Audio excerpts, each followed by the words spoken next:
The smallest things. They come to me for grand secrets, for the Tao, for the way. For power to move mountains, for words that gods might say. They climb 10,000 steps to ask, how to live forever. How to hold the wind and grasp the light that fades never. And I, who have lived forever, who holds the wind with ease. Who watched the stars come together, and the first bloom on the trees. I tell them, look at smaller things. A child once came, not seeking power, just lost upon the height. She'd wandered from her village flower and stayed until the night. I found her crying near a stream, afraid of wolves and dark. I almost laughed, a foolish dream, this little mortal spark. But then I saw what caught her eye, what made her tears to cease.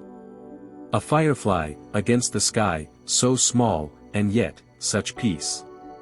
She watched it glow, then fade, then glow, this tiny, fragile thing. And in her face, I came to know, what immortality cannot bring. The wonder at a moment's light, the joy in what will pass. She clapped her hands in pure delight, and let the moment last. I could have shown her constellations, the dance of stars and fate. But she had found her own salvation in what would not wait.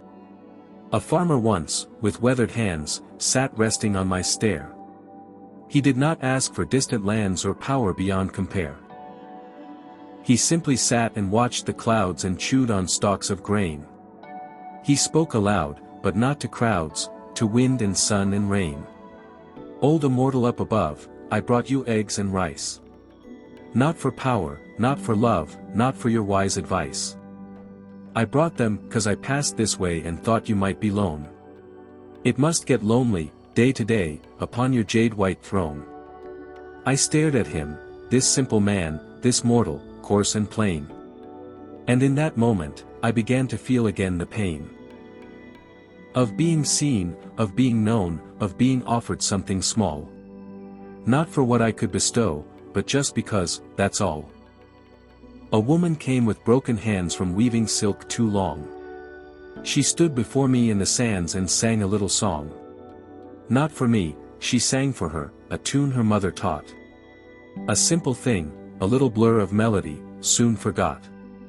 But in that song, I heard the years of women at their looms. Of joy and sorrow, smiles and tears, and babies in their wombs. I heard 1,000 generations, in that single, fragile sound. The thread that binds all mortal nations, the love that goes around. She finished, bowed, and turned to go. She never asked for a thing. I stopped her, though, and soft and low, I asked her, what did you bring? She looked at me, confused, surprised.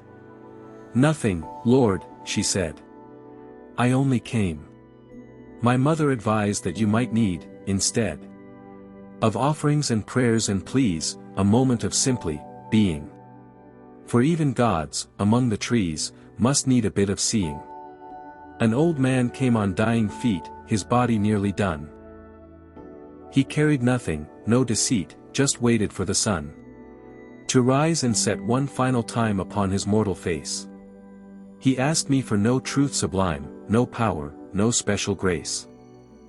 He asked me, stay with me a while. Just sit here on this stone. I've walked so many a mortal mile, and now I go alone.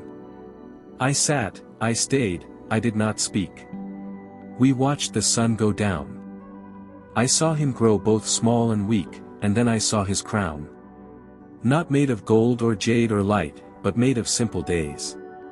Of mornings, evenings, noon, and night, of work and rest and praise. He died there, sitting by my side, his hand upon my own. And in that death, I saw the pride, of seeds that have been sown.